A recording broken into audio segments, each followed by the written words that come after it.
MetLife stadium জুড়ে তখন স্প্যানিশদের বুনো উল্লাস।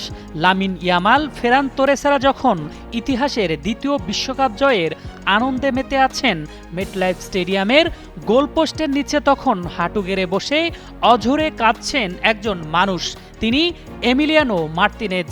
পুরো ম্যাচে স্পেনের একের পর এক আক্রমণকে চীনের মহাপ্রাচীরের মতো রুখে দিয়েও শেষ পর্যন্ত ট্র্যাজেডিক নায়ক হয়েই মাঠ ছাড়তে হলো 2022 বিশ্বকাপ জয়ের এই মহানায়ককে। স্পেনের আক্রমণ ভাগকে আক্ষরিক অর্থেই একাই টেনে ধরেছিলেন মার্তিনেজ। ফার্ম ফ্রেশ পাস্তুরিত তরল দুধ, বেশি ভালো দুধ। কিন্তু অতিরিক্ত সময়ের সেই একটি গোল আর আর্জেন্টিনা শিবিরের লাল কার্ডের ধাক্কা শেষ পর্যন্ত ভেঙে দেয় ব্যাক টু ব্যাক বিশ্বকাপ জয়ের স্বপ্ন। ম্যাচ শেষে তাই আর চোখের জল ধরে রাখতে পারেননি এই আর্জেন্টাইন বাজ পাখি। ফাইনালে স্পেনের আক্রমণের সুনামি যেন একাই সামলেছেন এমি মার্তিনেজ।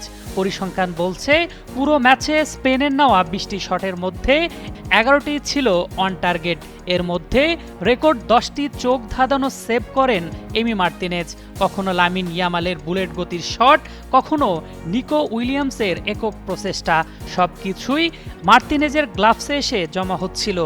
অতিরিক্ত মিনিটে এনজো ফার্নান্দেজ লাল কার্ড দেখে মাঠ ছাড়লে 10 জনের আর্জেন্টিনার রক্ষণভাগে যে ফাটল ধরে তা অবিশ্বাস্য দক্ষতায় সামাল দিচ্ছিলেন তিনি। কিন্তু 106 মিনিটে ফেরান তোরেসের সেই নিখুঁত ফিনিশিংয়ের কাছে পরাস্ত হতে হয় তাকে, যেখানে রক্ষণভাগের পজিশনিংয়ে বড় ভুল ছিল। ম্যাচ শেষে ডাগ আউটে সতীর্থরা যখন তাকে সান্ত্বনা দিচ্ছিলেন, তখন মার্তিনেজের কান্না ছুঁয়ে গেছে কোটি ফুটবল ভক্তের হৃদয়। ফুটবল কখনো কখনো বড্ড নিষ্ঠুর। কাতার বিশ্বকাপের ট্রাইবেকারে যিনি বুক চিতিয়ে ড্যান্স করে ট্রফি উদযাপন করেছিলেন, নিউ জার্সির মাঠে সেই মার্তিনেজের কান্নায় ভেঙে পড়েছে আর্জেন্টিনার কোটি ভক্ত।